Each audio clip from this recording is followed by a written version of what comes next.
Welcome back, everyone, to the VC Poker Cup. Now, if you're just joining us, it is now the semi-finals. Our 12 table winners are matched against each other over 2 tables, with 6 of them going through to the final. Let's get straight back to the action. Well, Ben Roberts has played some nice poker in the opening hands on this table. Raise to 3,000. And he wants some action again on this hand with a raise. Ben has a very solid reputation, but he knows how to make moves. And this is a pretty playable hand, but against what Rolf has got, Call. a bit of an underdog.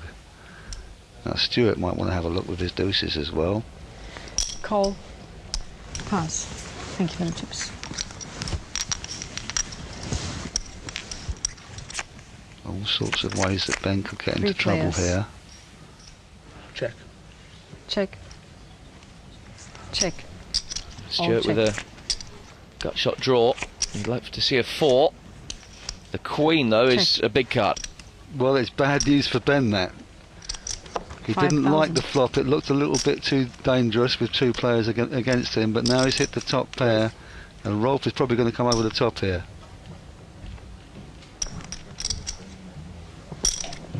Raise 8,000 more. Pass. Thank you. Stuart warned off. Call. Well, Ben really doesn't know where he is now.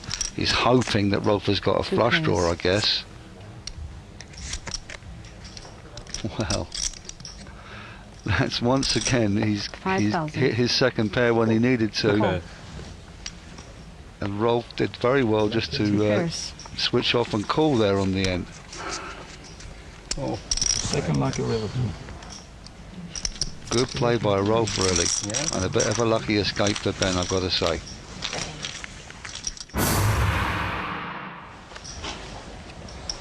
Well, back on table 2, Thomas has built up a quite commanding lead. 4 of the 6 players with fewer chips than they started with.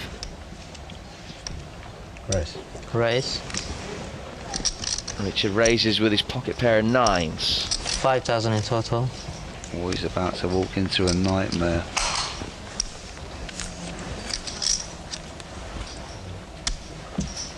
But Tony's studying.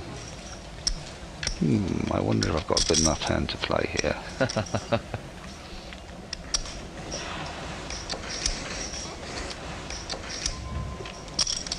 We raise 15,900. It's a chunky raise.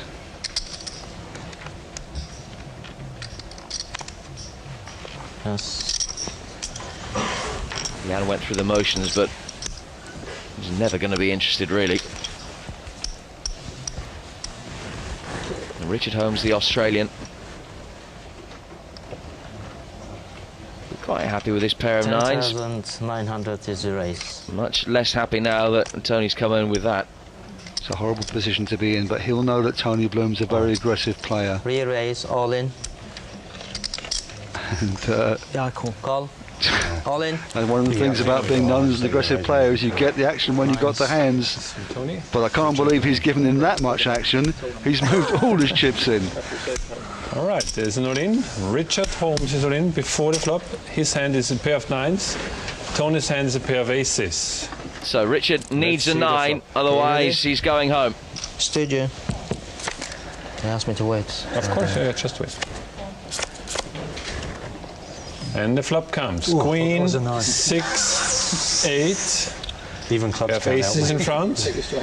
Richard Looking needs good a for 9 Tony. at the moment. Let's see the turn card.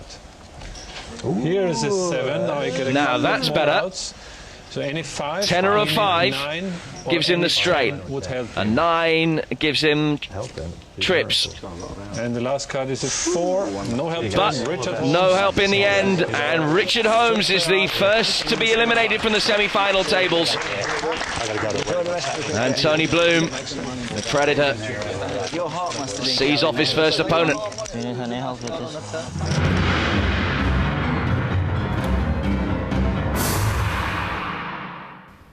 Well, straight out of the semi-final then, £2,000. Richard, can you explain to us that last little all-in move?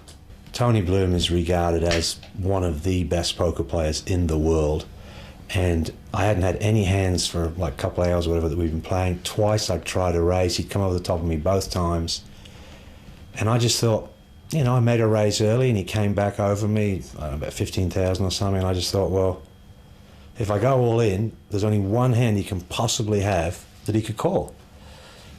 He had it. So it was a case, for me, it was a case of either get a lot of chips to give yourself a chance to win the tournament, or get out, go home, have a good time with the family.